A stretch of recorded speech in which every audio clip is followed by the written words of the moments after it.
Okay,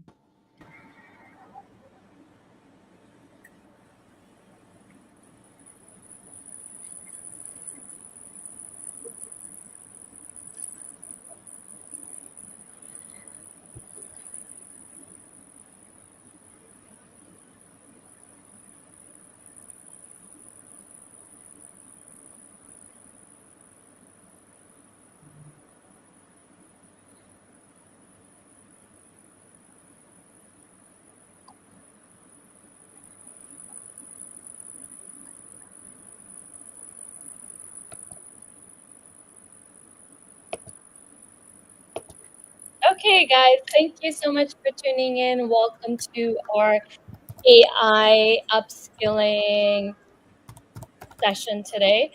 So with me, I have Shalandra Mon, who is an AI expert. If you guys been tuning into our LinkedIn audio rooms, then you know that we've been running AI train audio rooms for the last a month now, past month. So sadly, there's no LinkedIn audios anymore. LinkedIn decided to take this audio rooms away. So we will be doing these segments every Wednesday live on LinkedIn now. And today's topic we're going to cover, what Shalendra and his partner Richard are going to cover, is how to use ChatGPT. So it's introduction to ChatGPT. And we're running these segments to help you upskill with AI. Like, we all know AI is already here. It's been around for many, many years. But the last 2 years, it's been really picking up. And if you're not already using a form of AI, you're going to be left behind. So what we want to do is help you upskill your skills in AI so you can use it at work, in your business, if you're a business owner, how to use it, how to be productive, and how to be efficient using it. So let me introduce you to my co-host today, Shalendra and Richard. Both of them are AI experts. So take it away, Shalendra. Thank you, Gurpreet. Glad to be here and excited to have this more interactive session. Previously, we've had a number of audio sessions, but in this session, we'll learn by doing. So we'll go through some common use cases in ChatGPT and hopefully help our audience feel more comfortable in what ChatGPT is and how to use it more effectively. Obviously, Richard and I, as Gurpreet mentioned, we have expertise in AI. We have published a couple of books on AI literacy. We are deeply passionate about helping support increasing AI literacy because, as Gurpreet mentioned, AI is here, incredibly powerful capability, and can take us X times faster in terms of outcomes for professional as well as in our personal lives. So hopefully we're able to help you along your AI literacy journey. Richard?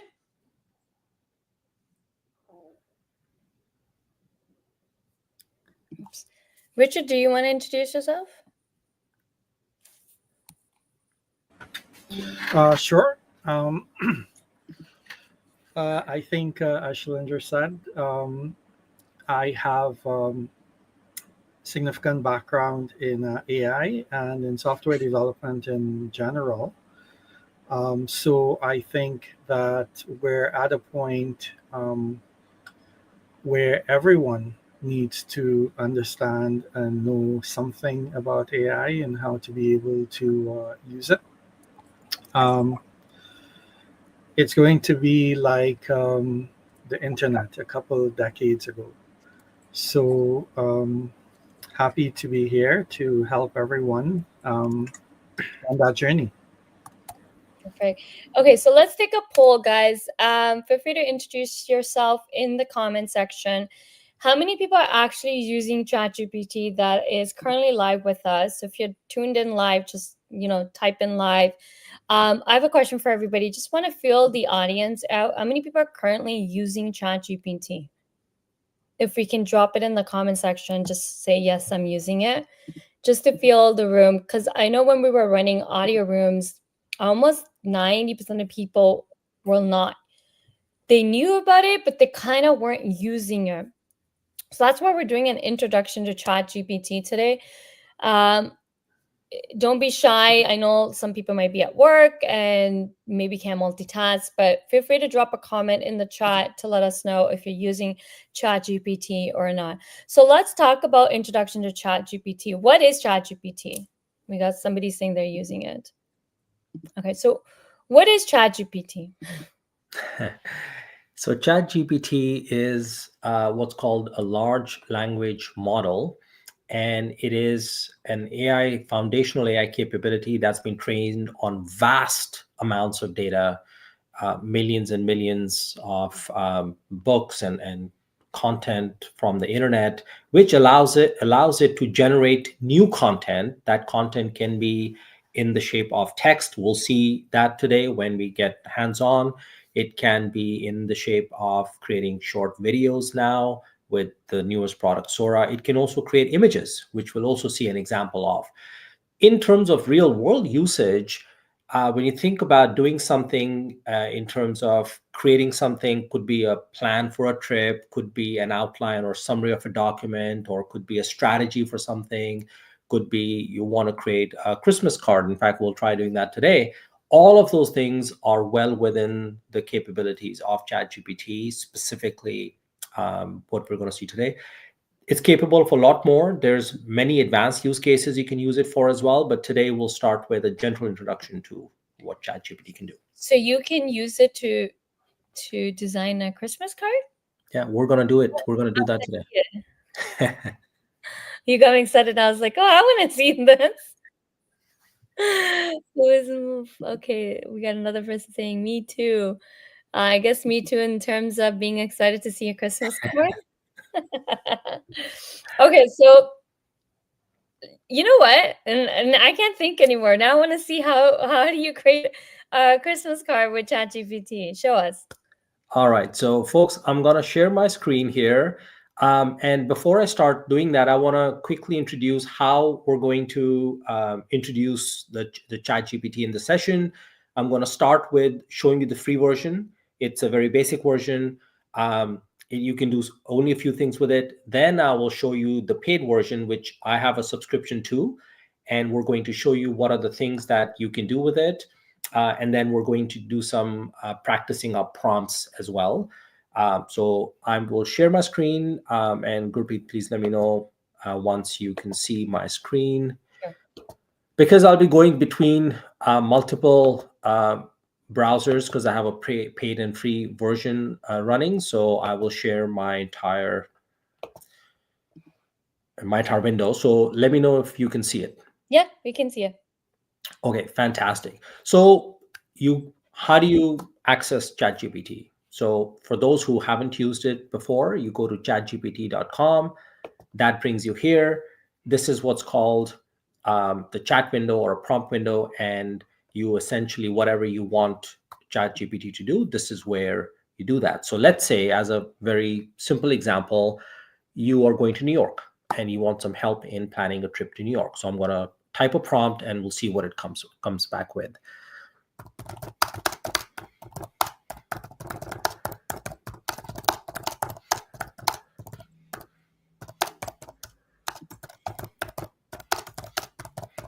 So I'm telling it what I want to do, what I want it to do for me. I'm also giving it some additional information so that it can provide specific recommendations. So I'm going to say I like food. I will also tell it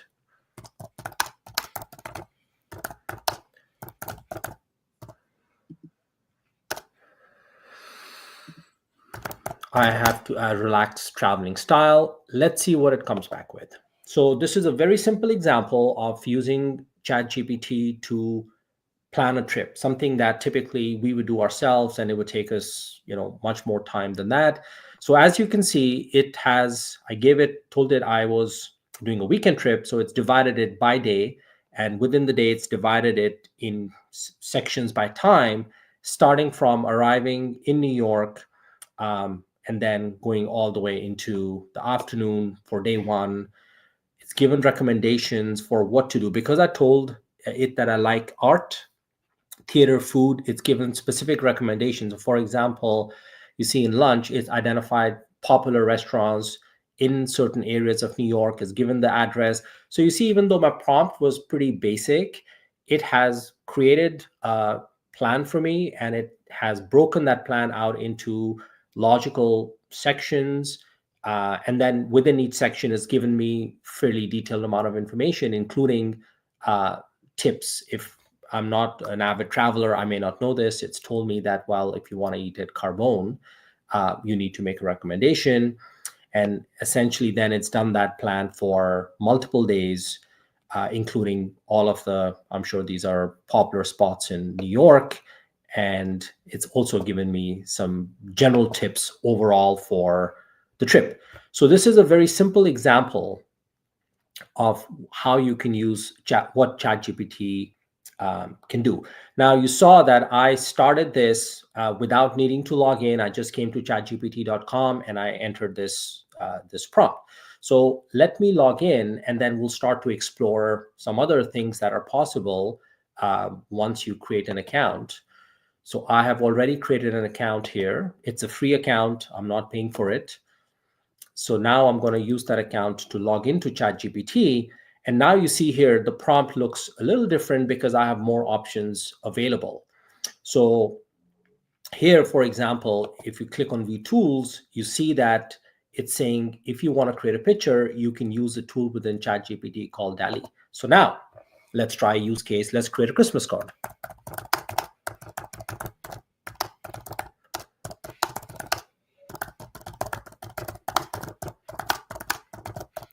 So I'm giving it a pretty basic prompt here. I have said create a Christmas card in the Renaissance style of painting, and let's see what it comes up with.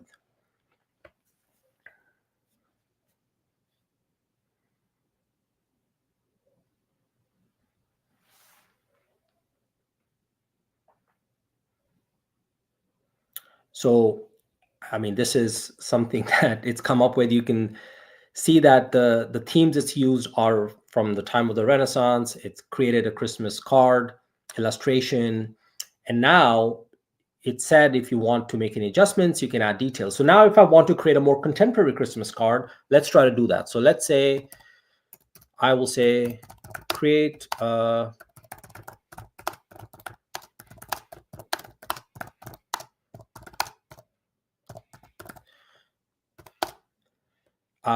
make it bright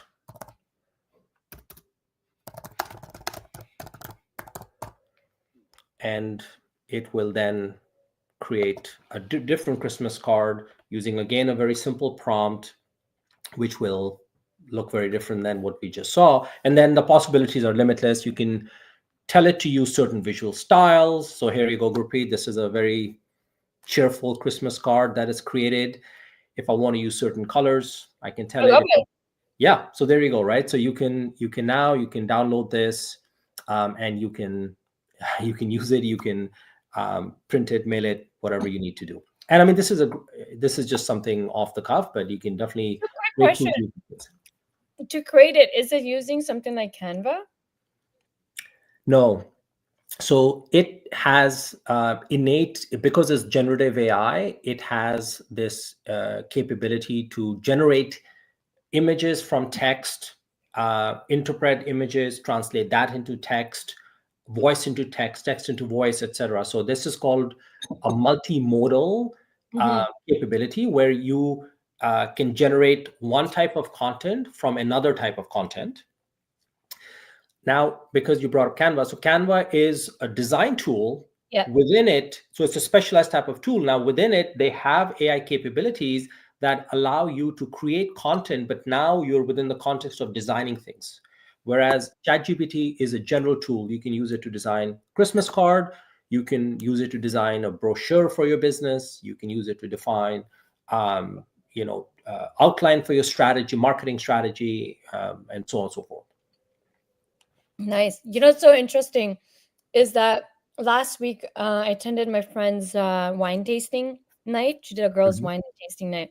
She planned the whole thing from ChatGPT. Which wines and how to pair each wine with what, like which kind Hmm. of chocolate, what kind Hmm. of cheese. And she said, she told us that night, she goes, this chat GPT. Yeah, that's a good use of ChatGPT to plan events. It is the more specifics and context you give it. If you said, I'm doing a wine night, how many people are coming, what regions you want to pick the wines from, what kind of pairings you want to do. Do you want a cheese only? Do you want to do cheese and charcuterie? Do you want to keep it only vegetarian? As you get more specific, the response it provides will be even more sort of targeted and specific for your requirements. Hi, Shailendra. Yeah. Just to illustrate that, because your two cards, they didn't have any sort of text in it, Hmm. maybe ask it to create a personal card for Gurpreet.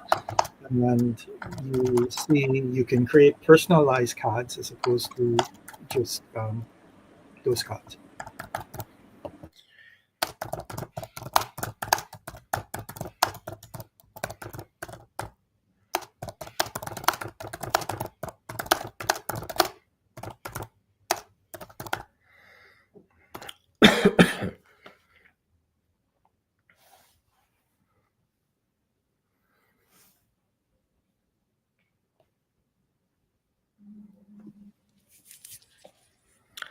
And here we are. Oh, wow, you can get it to do names.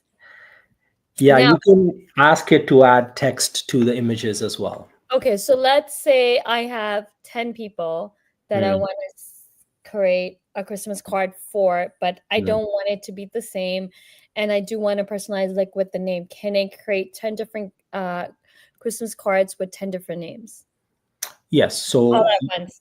you would need to craft a specific prompt for it. You would, let's say, you can have the list of names in a document, or you can add it to your prompt and say, create a card for each name, give it some general style guidance for the cards themselves. Or if you wanted to use different styles for each person, you can do that as well, and it would generate 10 images for you, one per card per person. So what would, let's say I want to make my life easy. I don't care to, I don't know what style for what, Hmm. but I do want it to be chic, glamorous, and I want to personalize it. What would the prompt look like? And I just, again, I want to, I don't have time to sit there and think through each person, but I just want to create one as a nice holiday card, and I just want to wish everybody merry, happy holidays, and there's some a little bit of a sweet message kind of thing. And but I want it to be different for each person. Yeah. So It to be nice and chic and have a wow factor to the card and not like cheesy things. So I don't want it to be like a typical Christmas card, but I still want that holiday feel. But I want it to be nice and chic. yeah. So basically, your prompt would look something. And of course, you may need to iterate on the prompt a little bit, but just in real time, it would look something like this. Use all three of our names. Let's pick some people from the audience.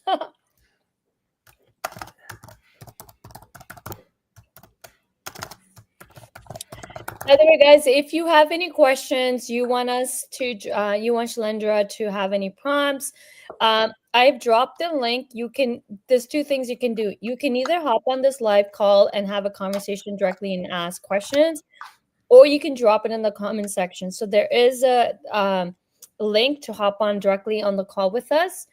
And ask whatever prompts you want or whatever questions you have. Maybe you're planning an event. We would love to make it really interactive based on what you currently have, anything going right now. Or if there's any questions, maybe you are using it for work. Again, feel free to hop on. I did drop the link that where you can actually call in and ask your questions, or you can drop it in the comment section. Yeah, so I think that we would definitely, Oh, yeah. yeah, we can do a lot of this. This is just a very basic prompt. We could do a lot more with this. The better your prompt, the better the outcome. um, just as a Wow, I quick like it so far. sort of real time basic prompt, these are obviously. Oh, interesting. Why did it give actually no, it's a card. I thought for a minute Why it's a does book. it look like a book, right? Yeah, Yeah, I thought it was a book too. it's just I was gonna say, wow, it knows Richard really well. I created a book card. so yeah, so I mean, obviously you can see that it can do some pretty cool stuff with basic prompts, and as your prompts get better, this will get better as well. So we have looked at one common use case, which one of them was, help plan things, and it did that for us. Second common use case we just saw was generating images. We took Christmas cards. Of course, you can think of many different use cases for it. The other, I have a question actually, yeah, Shalindra, yeah, to go ahead. interject. I actually had a question because I noticed that when you are prompting it, you're not writing anything in quotations. I don't know who told me I have to put certain things in quotations or where I learned it from. Do you have to put things in quotations? Because I've been doing certain things in quotations. Like the prompt, like, okay, I want you to write an email, for example, to my Mm, email list. Here's what I want you to write. Like, here's my thoughts. I put mm, all my thoughts and what I want, whatever I had crafted in a quotation, and then I tell it to, but I want you to use, for example, Donna Miller mm, story brand framework. I feed the mm, story. I actually like copy and paste the entire story brand framework, and then I get it to write it. So I obviously a little bit more advanced mm. compared to a beginner because I'm not a beginner anymore. But obviously I'm still learning. Do you need to put things in quotation? Because I noticed that you're not putting anything in quotations. Yep. Not for the most common scenarios. In fact, I don't believe I typically use quotation marks. Mm-hmm. In cases where you want it to use something verbatim or include something or not change something, you can just give it as instruction.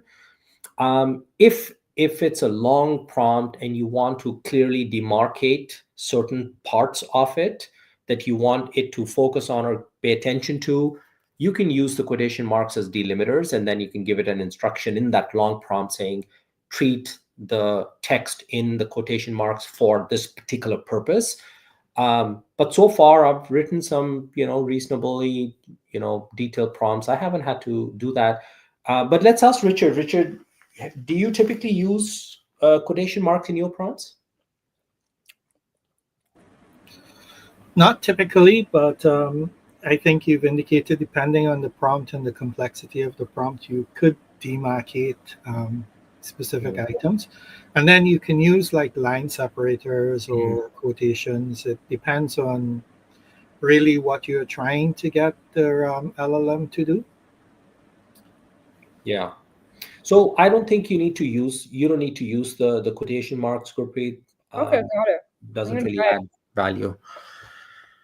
Okay, so let's look at a couple of other use cases in the free version before we move on to the paid version, and then we'll see where the differences lie. Let me just stop for a second. Guys listening in the audience, if there's anything you would like to see, feel free to drop it in a comment or click on the link that I dropped and you can come up and speak to us directly. We would love to make this session cater towards you, your needs as you're learning through ChatGPT, and we want to make it interactive. So I just want to keep reminding everybody that you can actually hop on a call with us. I dropped the link, and if you need a link again, feel free to let me know in the comments, and I'm happy to send that over. It's just important for us to make this as interactive as possible, and it's the best way to learn. If there's any particular scenarios with ChatGPT that you are currently doing or want to learn, again, drop it in the comment section, and then Shalendra can walk us through. Just like I said, I want to see the Christmas card because I wasn't aware that you can actually do that. Obviously, I'm still learning. I only use it for work, but now it's so interesting that I want to go play and see what Christmas cards it creates. Yeah, the sky's the limit there. So one use case in this is probably more applicable in a professional setting. ChatGPT is very powerful tool for is summarizing content summarizing document. So I have here a document. It's a white paper on habits and their impact on health by vitality. And this is a 64-page document. So as you can see, 65, 66-page document, pretty dense. It's got a lot of data. I'll just very briefly skim through it. It's got some graphs and charts. So it's a study that was done about, how habits can be formed for healthier lifestyles. So I want to use this now as a use case to summarize and show you how that would work in ChatGPT. So you see down here, there's an attached file icon. So here you can upload a document from your computer. So I will do that, and I will pick this document, and I will start with a simple prompt, which is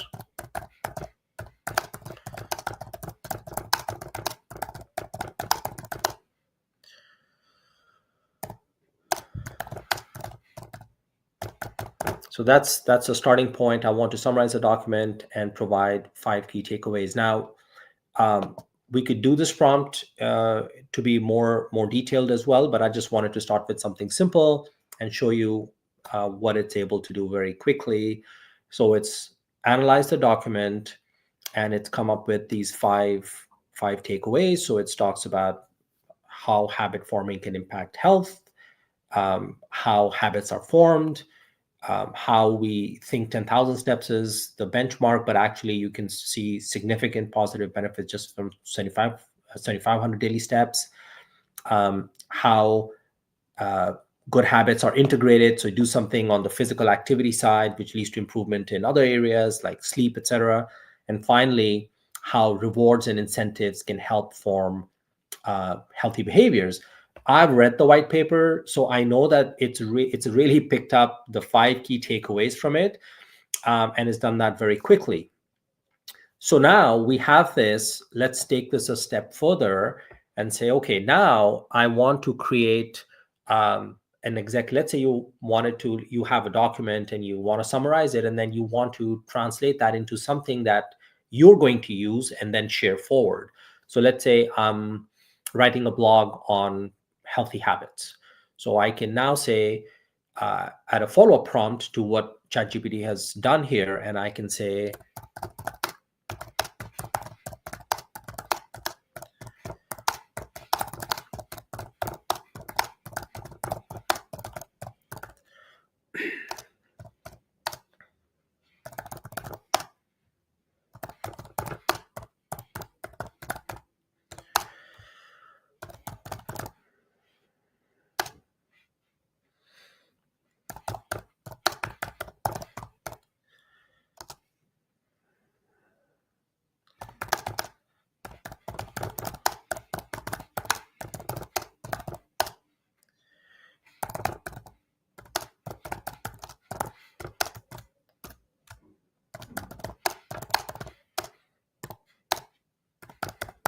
so I'm giving it some instructions. These are quite subjective, depending on your use case. But if I tell it to create an outline for a blog, and what I can also tell it is,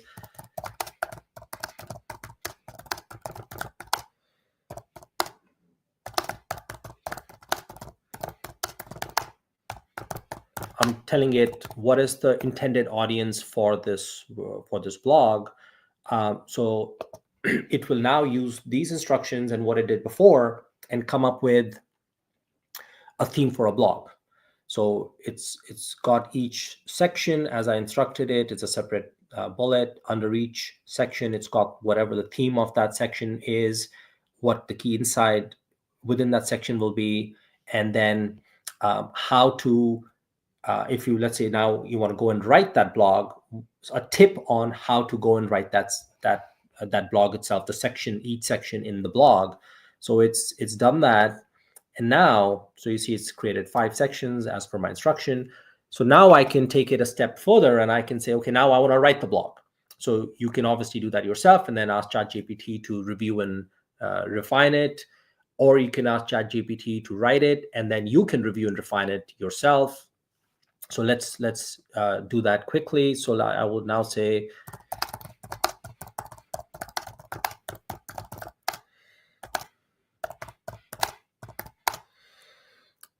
I would say,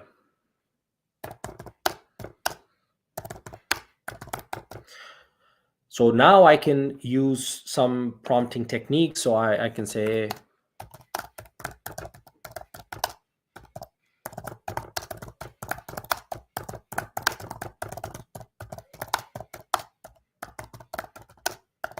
so I can give it a persona to say that, you're a digital content writer, you specialize in wellness blogs, use this outline and create a blog of 500 to 700 words. I can then give it some additional context on keep the tone light and inject some humor. And I can then say the audience be adults 55 plus who are curious about getting healthy. So now it will use this. My spelling is terrible. It will use the outline and it will create a blog for us.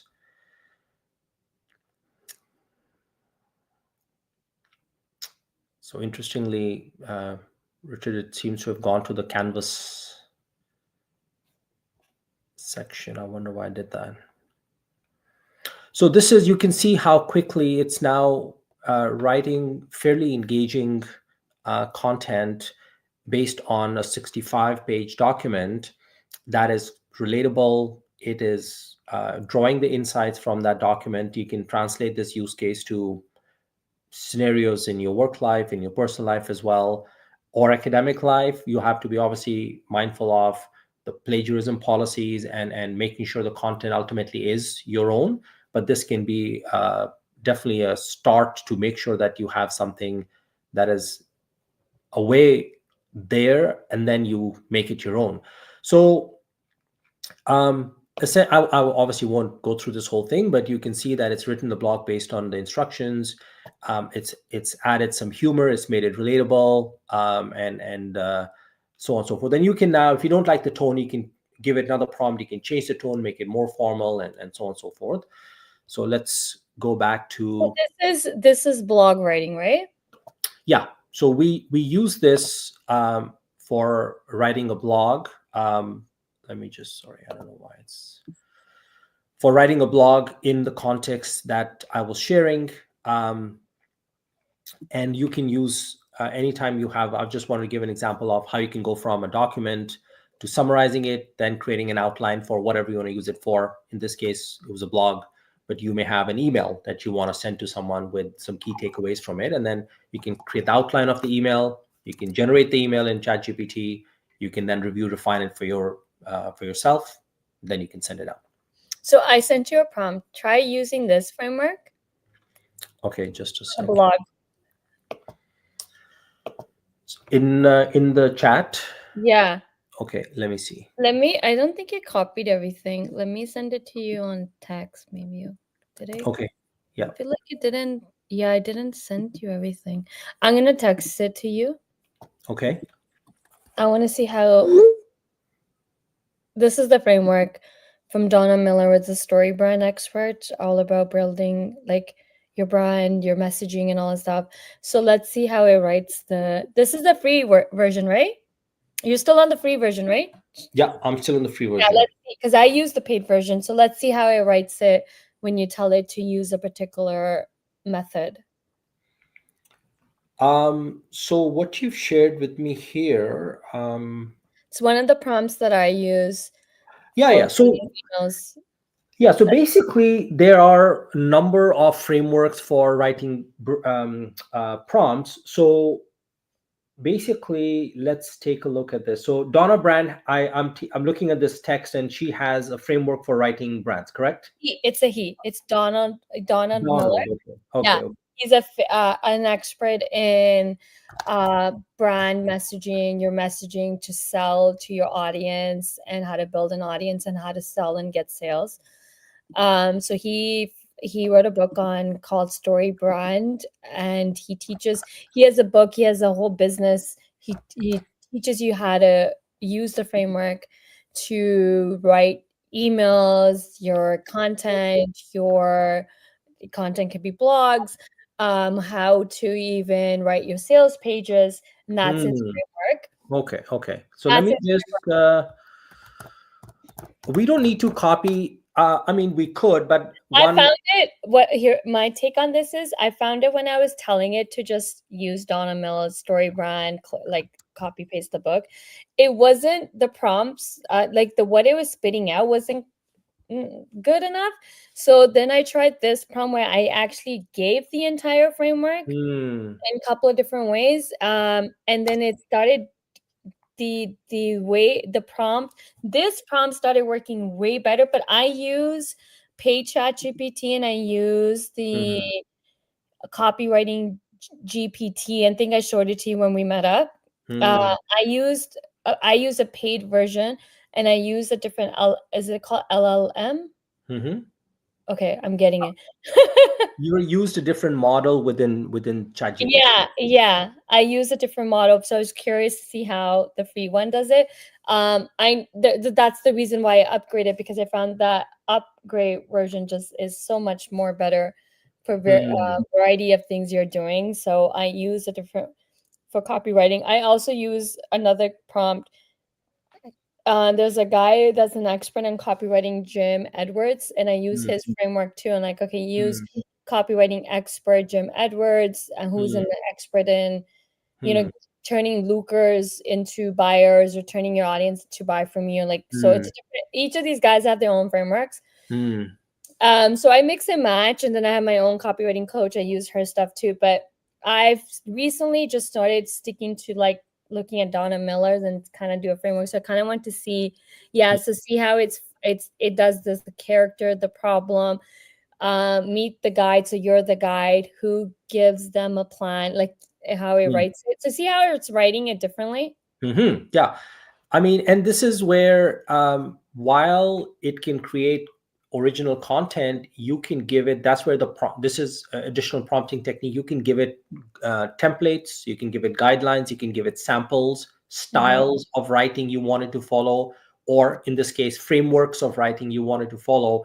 So if, let's say, you're using, Donald Miller and some other frameworks, you can save the frameworks in a Word document, and then when you wanted to use it, you can Yeah. upload it, write your prompt and say use the framework in the attachment, and it will then Oh, create okay. the content in that style.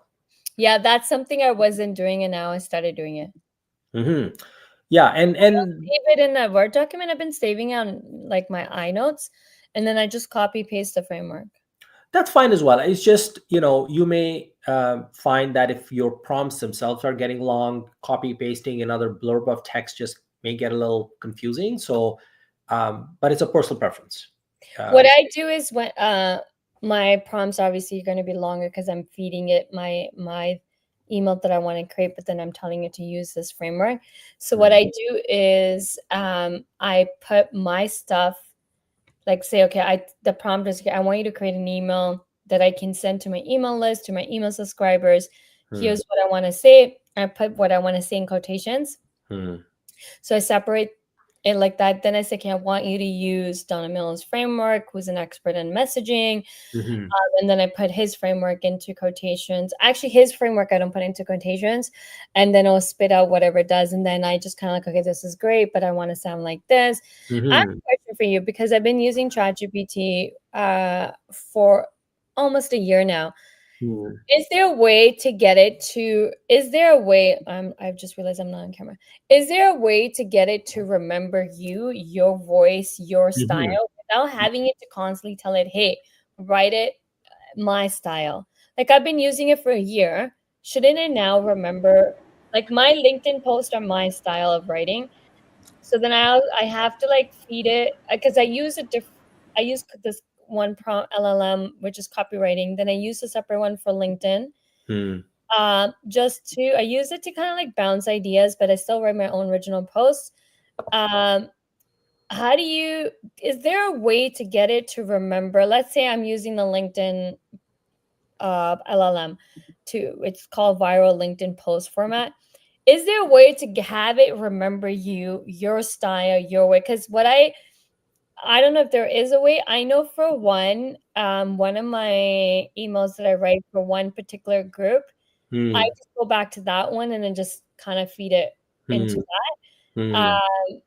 previous thing. So it does remember the all the previous stuff it's done in that Hmm. Hmm. prompt thing. So I can have that running one. So I kind of like just go back to where each one. But is there a way? So Hmm. my original question is there a way for it to remember you? Yes. So there's three different ways. Each one does something slightly different, and the last one is the most powerful option.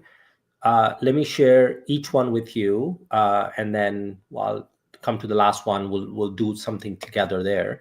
So one of them is what you can do is actually let me show you the first part. Customize ChatGPT. Oh, Now, customer. if you it's under settings, so you click on your Oh, user. okay. Yeah, I'm doing it. Now, this is if you use it in more of a typical setting or scenario, you can tell who you are. Let's say you are, an accountant, or you're a recruiter and sort of professional influencer. You can tell it more about yourself, Okay. and then when it responds, what you've done is you've provided some additional context to it. And this can be general as well. If you tell it the things you like and you then want to plan a trip to Italy, if it knows that you like cooking and hiking, it will then customize its responses based on what you've told it about yourself. Okay, Hmm. so this is a start. It won't go as far as I think you want to take it, so we'll come to that option shortly. But then you can also uh, give it some guidance about formality of tone, whether you prefer brevity or you prefer longer responses, how you want to be addressed, and so on and so forth. So this will also allow it to customize its responses for you. So this is step one, right? So you can make it a bit more customized. The second thing you can do is, if you find that there's certain things you just want it to know. So there is Yeah, like this. for LinkedIn content writing, I would love for it to analyze my entire LinkedIn content, Hmm. get to know me without me having to feed it. And I would love for it to like, I don't know if, I don't know which AI can do this, but since you guys are two AI experts here, I would love for it to like tell it to, okay, go to my LinkedIn, study all my content, Hmm. all of it. Let's say I give it a time frame from 2019 to Hmm. current, right? So that's like 5 years. I've been writing content longer than that, but let's just take the last 5 years. And I wanted to really study me, my voice, my style. And then I wanted to write content, but I still wanted to be me. Hmm. Is there a way to do that? Is there a way even for it to take all my content on LinkedIn and keep repurpose it on its own and take all of it? Because that is something I was bad at, was that I didn't save all my content because I was writing like 3-4 posts a day and Hmm. all like on the spot original. So I never kept any of my content, and I've never saved. I was really, really bad. And then last year, kind of a couple of years ago, I started getting in the habit of saving, but still bad at it. So is there a way for it to take all my content from 2019 to current and let's say create a document with it and save it and also then keep reusing and repurposing and create more and more content from it? Is there a way to do that? Yeah, so there's multiple elements here. One is creating something that knows your voice, what you do, Yeah. and is being some sort of trained on all of that content. And that can be done. One way to do that is you create your own GPT. So what I'm showing you here, let me just go back to how we got here. So you basically you can create your own GPT. So it's a version of ChatGPT for a specific purpose. So the purpose here is to be a LinkedIn influencer, and you can say LinkedIn recruitment influencer or coaching influencer. And you are so basically going to create a GPT that for yourself, and its purpose is more specialized now. It's more focused. So let's do that together. At least the first step of it to create that GPT. So you can create that? Yeah, so you can create your own. And in fact, if you see here, if you look at Explore GPT, so what folks have done is they have Created taken, their yeah, own. they've created specialized GPTs. This one is an image generator. This one is a logo creator. This one is something that is focused on writing engaging content and so on and so forth, right? Hmm. So and they have then made it available to the community. Most of these are, if not all of them, are free. So So I you can can, create my own. yeah, exactly. So what you can do Oh is my God, I create, would love to create one for LinkedIn because I'm also launching a program for LinkedIn, how to write content on LinkedIn to generate leads for your business and whatnot. So I can actually create my own yeah, GPT. yeah. So you will create your own, Oh my God, and I we saw that. will. So this part of this we can take offline. Richard and I will help you do this. But basically, you will create it, and you will tell it what the specific purpose of this GPT is. You will give it. You see this here. You'll give it the content based on what your style is, or give it links to your LinkedIn articles for the style that you wanted to use. So that's step one. Now, step two is, let's, now that you've created this custom, now you want to use your existing content to create new content. So now, once you've created this custom GPT for yourself, you can then use it like any GPT. And instead of it starting from scratch every time and not knowing anything Yeah. about you and not knowing what it's being used for until you specifically tell it, this custom GPT is being created for that purpose. So it will be a lot more effective in creating that content for you. Oh wow. Okay. We'll definitely take this offline because Yeah. I want to create one for me that I can also use it for my programs. Yeah, and while we're on this topic, so this is, getting into what else is available. So now you notice that I've moved over to the paid version of GPT, and here now I have more options available. The chat window is still the same. I still interact with it the same way, but I have the ability now to select what models within the ChatGPT ecosystem I can use. This is the best model out there for majority of the tasks. It's available on the free side, but you'll have only limited use of it.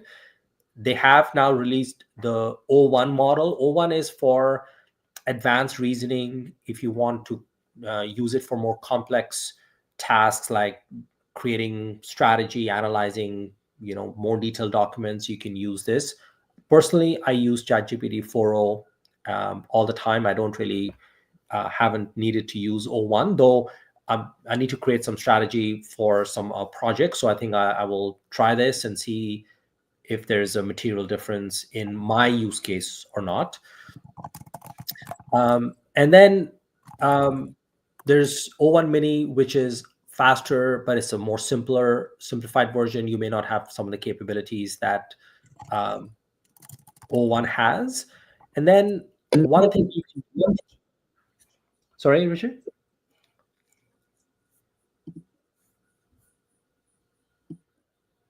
Okay, I don't know if someone was trying to speak back there, but um, one option to share here is that they have an option for temporary chat.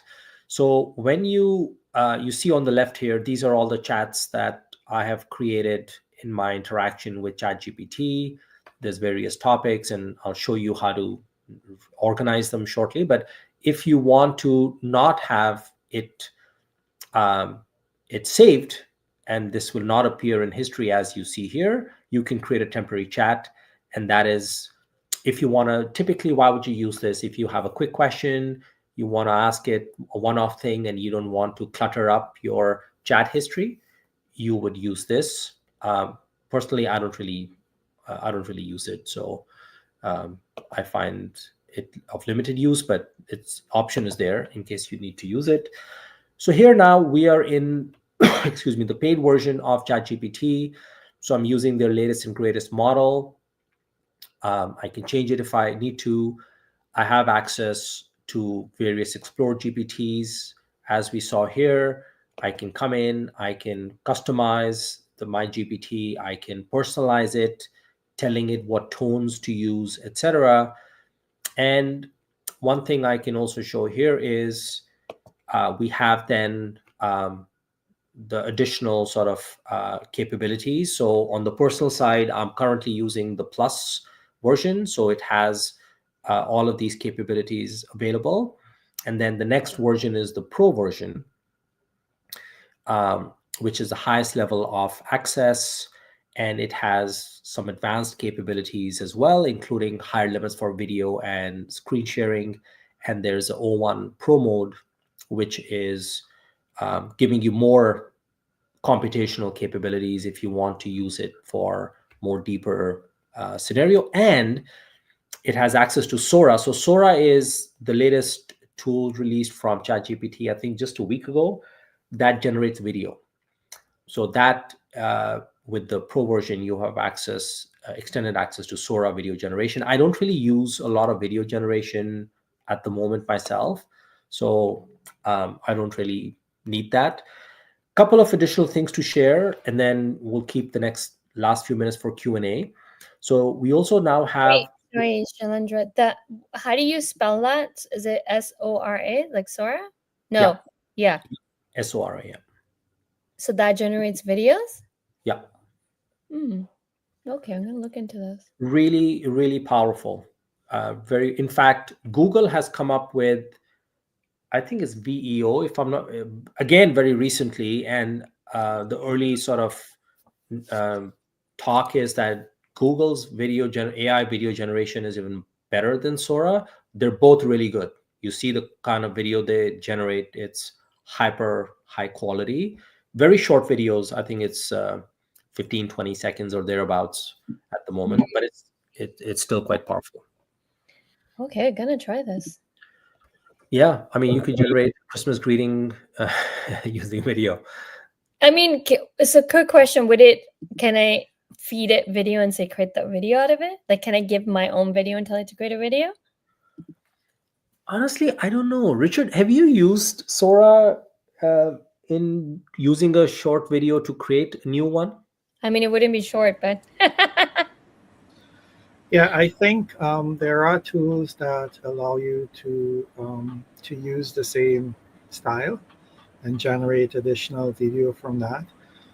And there are tools, for example, if you wanted to extend the video, that can do that. Or if you wanted to merge two video segments together, it can do that. So there are a lot of tools that are being developed and that are coming out.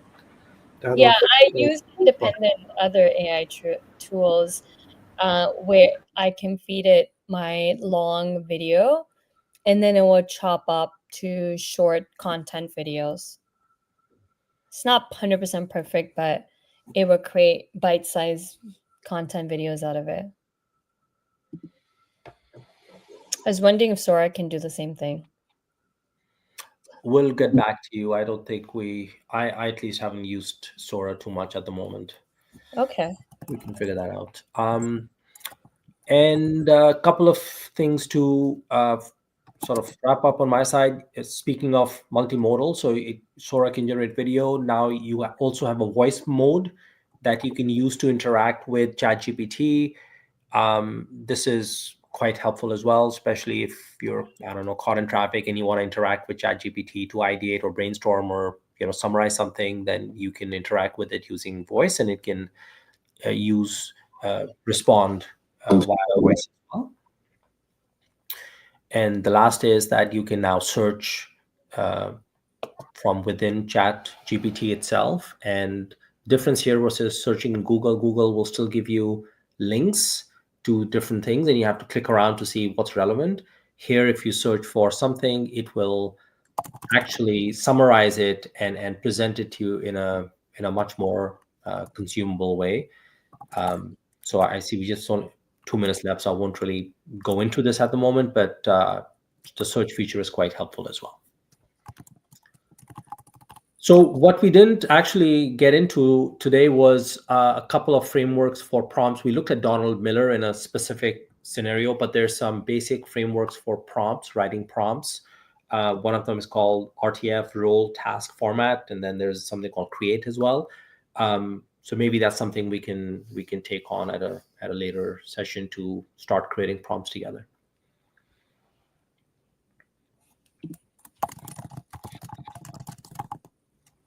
So any questions or anything from the audience? Guys, you can also call in. So here's the link to call in to ask questions.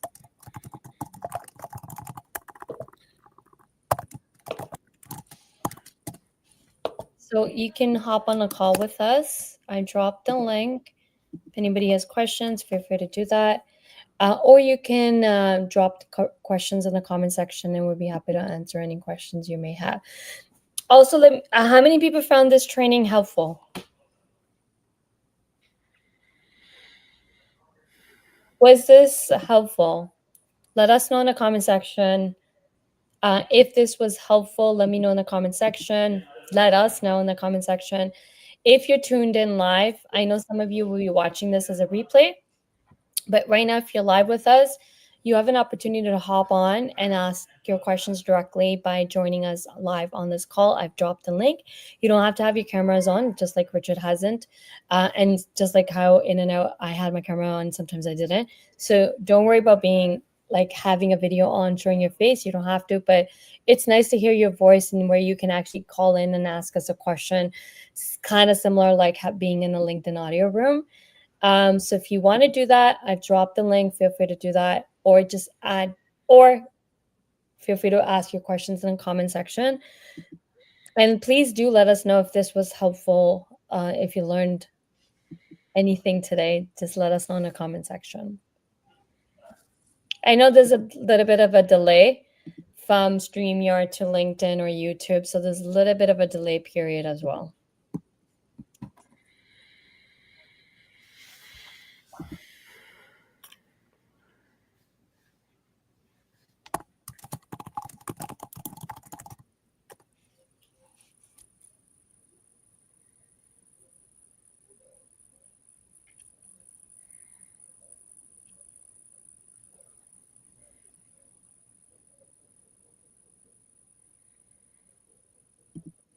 Okay, don't see any questions. I guess we can wrap up. Sounds good, folks. Well, I hope the folks that joined were able to follow along and got something out of the session, and look forward to continuing our AI fluency journey together. Yes. So before we wrap up, just wanted to let everybody know that we were telling you guys that we are launching AI training. We finalized it. It's going to start January 7th.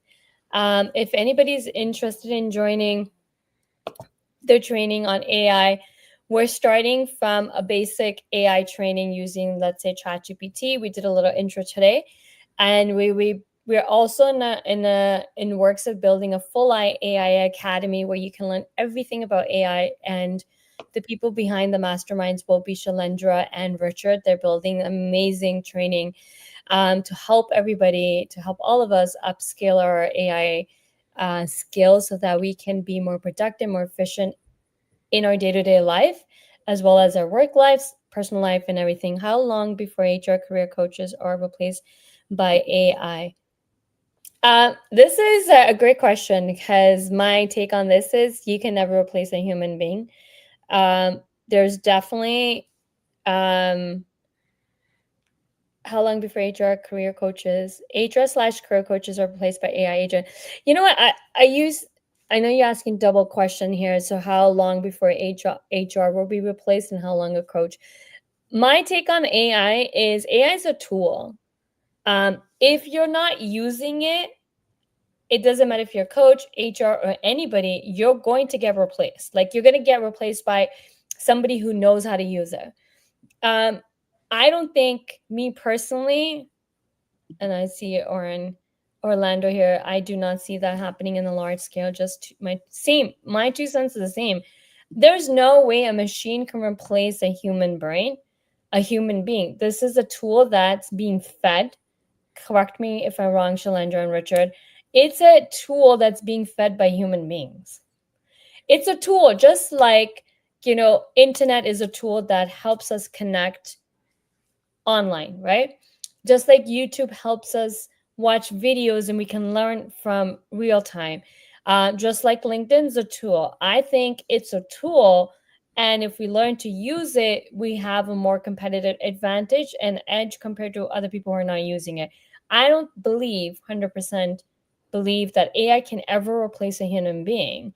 Shalandra, what do I you agree think? with I agree with you. I think, in fact, that the human in the loop element is very critical, even as these AI capabilities continue to evolve, because there's many scenarios where you need that human cognitive ability. There could be a time in the future, we don't know how many years that is, where there's artificial general intelligence, when artificial intelligence can reason like humans do. We're probably, Richard may say we're closer to it than I think we are, but that's not happening anytime soon. So until that time, humans are indispensable, especially in aspects like career coaches, because a huge part of that is engaging in a personal human way. I think if you're let's talk about career coach or HR. I think if you're somebody that's using cookie cutter standard, like I'm a coach, my like mm, I can tell you one thing, my strategies and the way I go about teaching clients what to do, how to write a resume, there's no way an AI can write that resume. Do I use AI? Do I have prompts? Yes. Do I teach prompts to my clients on how to use it? Yes. But the framework behind the legwork is still you. You have to do the legwork. I see people using ChatGPT and saying, telling it to write a resume by, and I see a lot of career coaches giving out these prompts. Copy and paste a job description and then upload your resume and say, this is my resume. I want you to rewrite my resume to this job description, and then I see what comes out. It comes out as just a job description. It just wrote your resume based on a job description, but the your elements of you as a human being is not there. The element of the results you've gotten isn't there, right? Like you have to feed it all this. You can't just copy and paste and say, write my resume for this. So the way I teach resume writing, and then the way I use it and pair with ChatGPT, is I'm feeding it my strategy, my framework, and then it can write it. But the framework, the foundation of writing a resume, there's an exercise I make my clients do it, right? So they have to do that exercise. And then I say, okay, here's how you can use ChatGPT to make your life a little bit easy, right?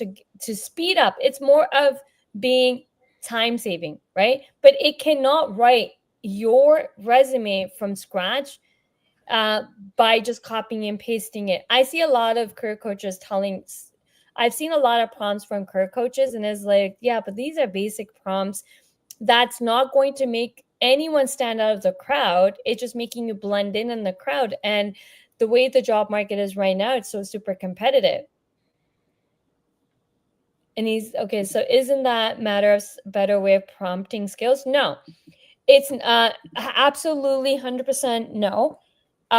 It's not a better way of prompting it, because AI is if you I'm going to say this, if you don't know yourself, you don't know your accomplishments, you don't know your results, what results you got and how you got it, the numbers and figures behind it, no prompt is going to help you get that. Now, can you use your information then prompt it? Yes, there's different frameworks that I use for prompting, but I have fed AI my formulas on how to calculate, for example, let's say how to calculate a matrix. I have my own framework of doing that and how you can do it. And we use those frameworks to get some numbers and figures. You can use AI as a tool, but I would love to see an example, Ramandeep, of where it's written a resume that makes you stand out of the crowd. Because I see a lot of people using ChatGPT to write resumes and everyone sounds the same. The authenticity isn't there.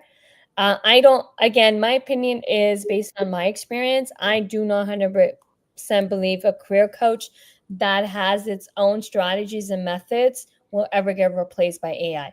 Yeah, those that are teaching basic cookie cutter style of coaching, like, oh, know your strengths, know your credentials, know your skills, yeah, you will easily be replaced by AI. But a human being, if you know your own structures and frameworks and you have your own blueprints and your own method, you will never replace, because these are strategies that are you're coming up with these framework. You're innovator, the innovation, but you can pair it and use it with ChatGPT to speed things up.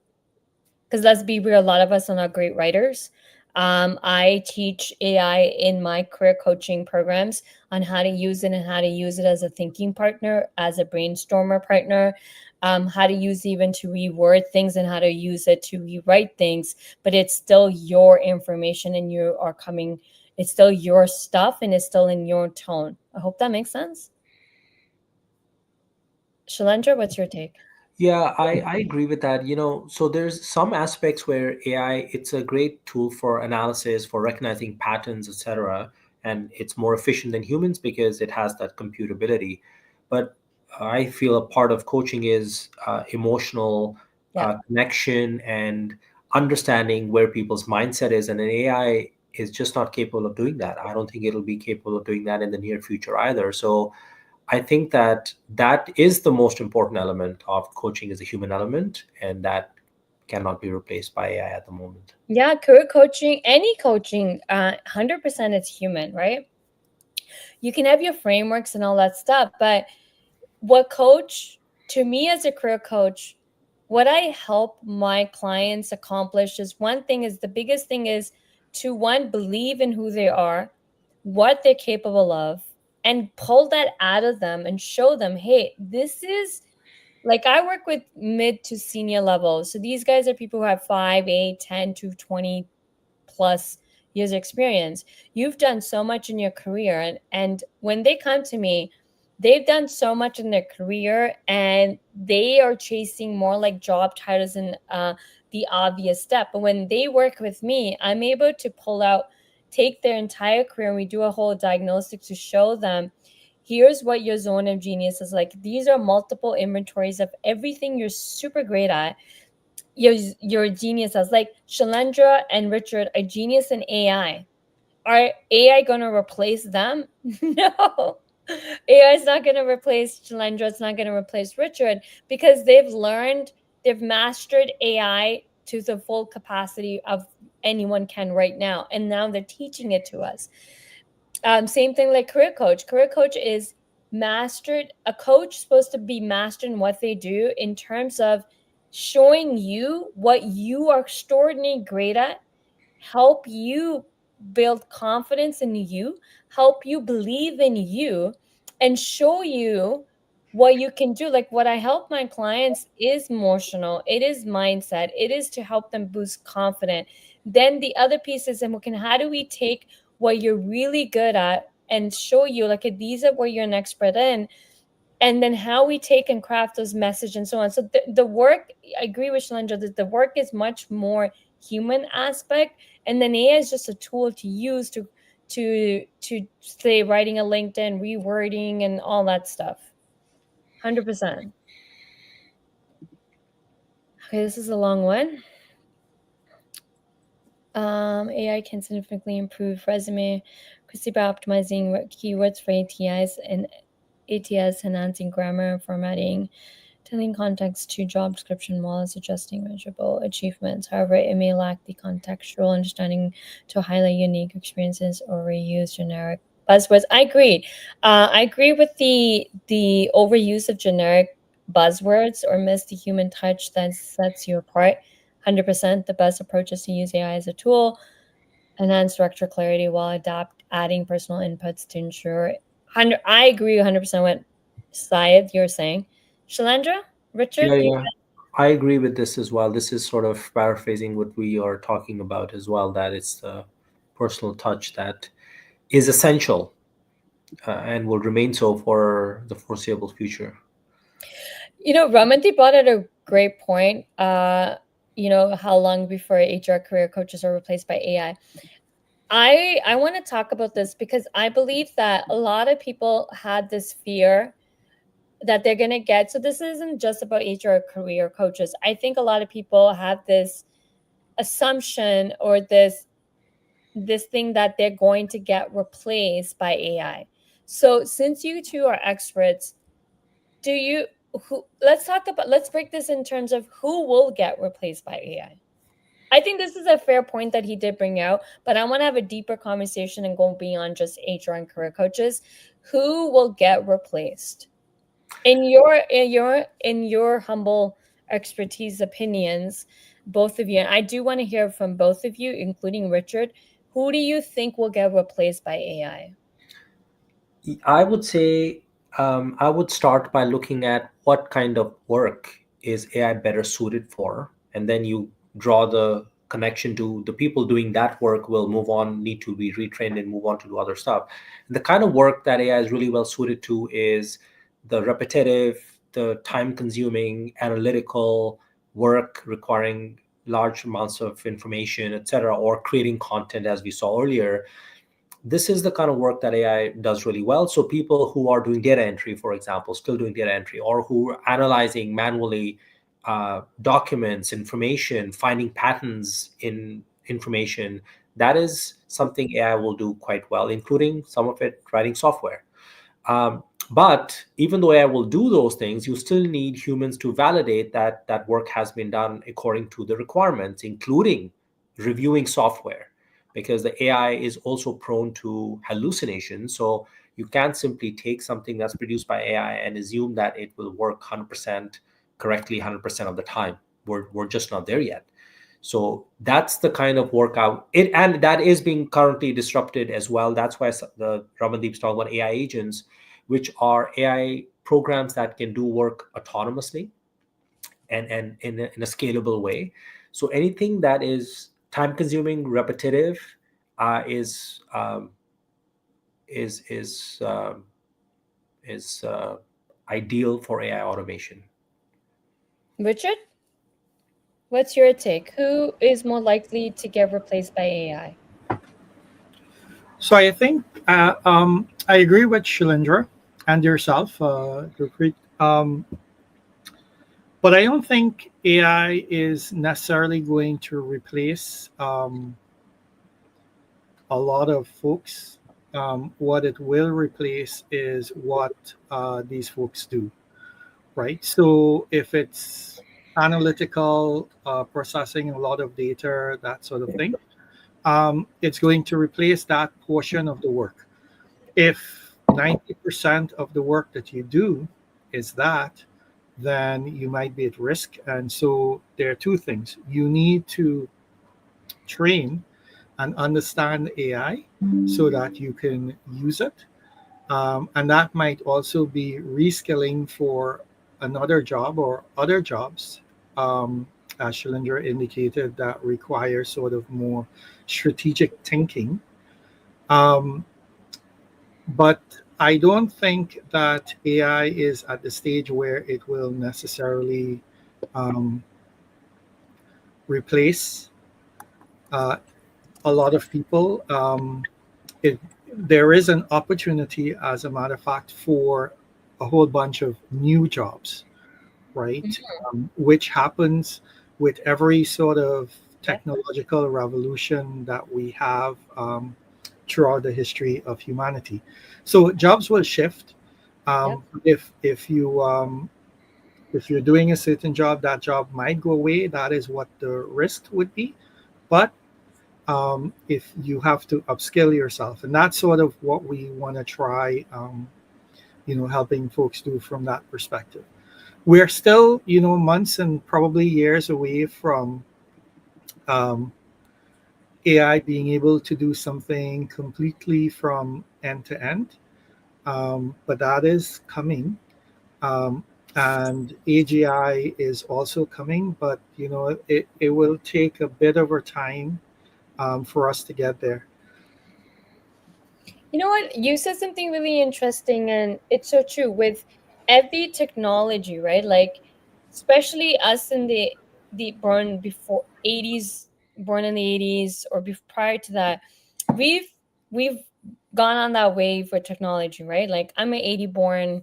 I don't want to assume anybody's ages on the panel, and and and if I look at it, I remember being in grade 5 where our classroom had one computer and the teacher gave us some time. I don't know, you had to sign up and what time you wanted to use it. And I don't remember how many minutes we had to use it. And then I remember, okay, so that's grade 5, and fast forward to grade 9, taking a keyboard class. And then in grade 9, we were writing essays still by hand. And then come, I think, grade 11, I think. So that would be 19, I don't know what year I was in grade 11. 1996, 1996 maybe, or 1997. Then I remember where the teacher wanted us to type the essay has to be typed out. That, oh, again, you can use the computer labs at school if you have a computer at home or a printer at home and so on. So there was like means to accessibility was there. But then fast forward, you got introduced to internet came around in the mid 90s in the household. Now you can do research on the computer. So even the schools started to accommodate technology into the schools and studies and so on, fast forward to where we are today, right? And I think what you said was interesting is that technology always gets introduced. And we've been, especially if you're born in the 80s, you've gone through that. And prior to that, you've gone on that wave with technology, right? Compared to kids who were born in the 90s, mid 90s to early 2000s, they're already born in technology. They already have it.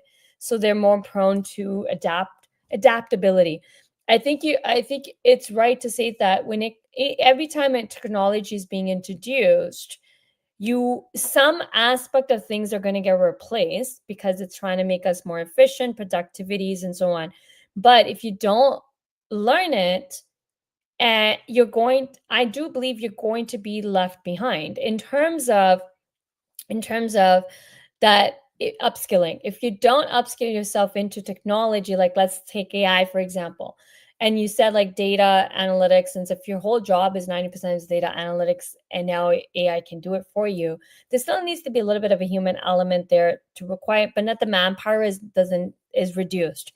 But now if somebody who's a data analyst, let's say 90% is all this and they can get replaced by AI, but they have an opportunity to master AI and then become AI data analyst specialist expert. No?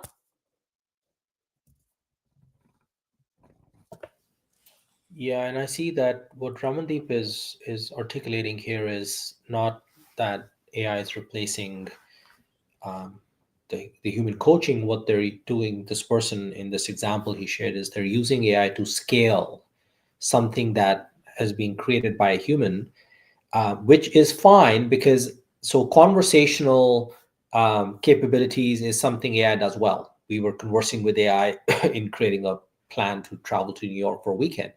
And if you train an AI within a coaching context and you want to have some conversation with that career coach, AI enabled career coach, that's a valid use case.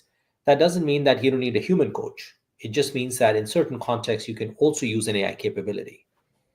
Can you can you Shailen, Sorry, Gurpreet? oh my god, I'm wondering what's happening. Oh my god. I Nothing. I can hear you. Okay. I know what happened. Somehow my other screen started playing. Can you explain a little bit? I'm still a little bit. I Okay. follow what Randeep is saying. Ramandeep, sorry. Uh, I would. Okay, I'm trying to follow him. So I guess Ramandeep and his company built AI agents for an executive leadership coach. So instead of one-on-one conversations, he is able to make his knowledge accessible for his clients through conservational agents. So agents are using as a cheaper hourly rate. But okay, I'm trying to follow. So they've basically created an AI version of this coach, and I just want to make sure I'm following this and understanding what he's trying to say. So they created like an AI agent version of this coach, fed its knowledge, and I guess when someone's reaching out to him, so he's saying for a small subscription fee, I'm assuming they put all the knowledge into, I don't know, video format or something. I'm trying to follow. Can you Yeah. I'm trying to follow this. Can you elaborate on like what is he talking about? Because instead of me trying to, I'm assuming it's like a video format where someone, the exact person, but it's a AI version of them teaching it, and if someone asks questions, they're able to answer it. Yeah. It's not video. Think of it as, we were talking about a Like a book custom GPT. Well, we're talking about a custom GPT that's trained on all your content. So what it's similar where you take something like, let's say, ChatGPT, and then you train it on all of this person's coaching content. And now, when I want to get some executive coaching and I don't want to pay, let's say, $1,000 an hour to engage with the person specifically, I can say, okay, well, I can chat with this conversational coach at $100 an hour, knowing that the value I get is also at that point of getting some specific information or answers, but nowhere near the impact that person would have had in an in-person conversation. So that's what Ramandeep is talking about here. So it's fine because, when you got knowledge, and you have as well, right? So you have all this Yeah, stuff, now or you have all this that's why my knowledge. mind's working, and I was like, oh my god, like, so we I can should do uh, this.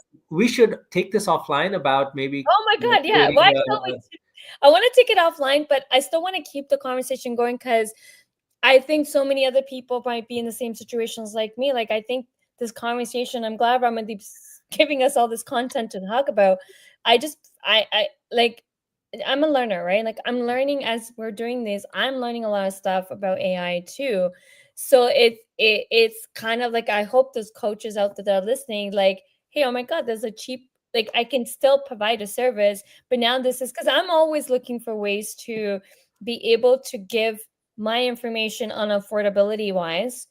Um, and if this something like this can be done, obviously you also have to factor in how much it's going to cost to make something like this, and then put it out there in the market. Yeah, it can be done relatively reasonably, and there's companies that help individuals or small businesses enable these capabilities as well. So, to give you an example, right? You have something like ChatGPT, and we'll use a very relatable example. If you said to it, give me the recipe for making butter chicken, right? Mhm. It'll probably come up with something that's reasonable because it's been trained on this vast amount of information. But Yeah. then let's say you had a recipe book of family recipes, which had this amazing butter chicken recipe in it. Then you said, okay, you know what? I want to train this chat GPT on my recipe, my family recipe book. Then when anyone says, give me a butter chicken recipe, it will give me a better butter chicken recipe because it has this additional information that it has access to, which it didn't have before. So now you can translate that into almost any sort of context and say, as a career coach, as a recruiting coach, as a golf swing coach, I can take something like ChatGPT, which can respond conversationally, but then I can train it using this additional information. Um, and now it can give me guidance, but it's better informed because I've shared this more specialized knowledge or information with it. Oh, so he's saying they built a platform to do it cost effective. Would love to build AI Preet. I still prefer Gurpreet. For sure. Okay. Oh my God. I know we gotta go. I know we've been on this call for long. Oh my God. So to be continued. I think this conversation is going somewhere. I would love to actually take it further. Maybe next week when we get back on. Maybe we do talk about like my mind's just. I've been writing notes and I was like blown away of how many things you can do. Um, Maybe next week we talk about AI agents. I would love to have a conversation Mhm. about AI agents and how small businesses or coaches and consultants, solo entrepreneurs can use a tool like AI and build an AI agent and how you Mm. can like I didn't even know I actually didn't even know something like this can be done. I'm pretty sure I know, but it's just never came onto my radar. I think AI agents is a really good conversation to have because that is where the AI space is evolving quite fast, and that's where a huge amount of additional capabilities will be possible as they mature. So I think we should put the word out there that next Wednesday we'll talk conversationally about AI agents, what's happening, what they mean, what they can do for you. We love to Yeah. get use cases from folks around how AI agents can help them or their businesses. And then Richard and I will be happy to engage and share our thoughts. Sounds good. And thank you, Romandeep, for bringing such great information and asking such great questions that got the conversation going. Thank you, Richard. Thank you, Shalendra. Thank you so much. And guys, we'll be back next week. We do run these weekly sessions. Um, and we're trying to figure out a time, so bear with us. We will be playing around with the time simply just because LinkedIn has taken away LinkedIn audio. I'm still salty about it, because at least with LinkedIn audio I knew what time to do it because I knew where everybody was joining in on what time. So if there's a particular time, I would love to hear from the audience. And when would you love to see AI? Like we're running AI, upskilling with AI every week, every Wednesday. Or if there's a particular day or time that works for you, I would love for you let us know because we're obviously going to have to be doing a lot of A/B testing around the time to efficiently run to see where more majority of people are joining in and what time we should be doing these compared to when we were running it as an audio session, which we got a lot of people joining when we were running it at 2 p.m. Pacific time, between 2 or 3 sorry, not Pacific time, I'm in Pacific time, 2 to 3 Eastern time. So please let us know what time works for you. So the majority of time I'll send this out to my email list as well. Again, we're doing A/B testing for the time that's gonna where everybody's majority everyone's available. So we'll see you guys next week. Hopefully we do have a session. Actually, we won't because it's Christmas. Do we want to do Mm. a session next week? Because Christmas does fall. December 25th is Christmas Day. Yeah, so I don't think I'm not available. I have a wedding.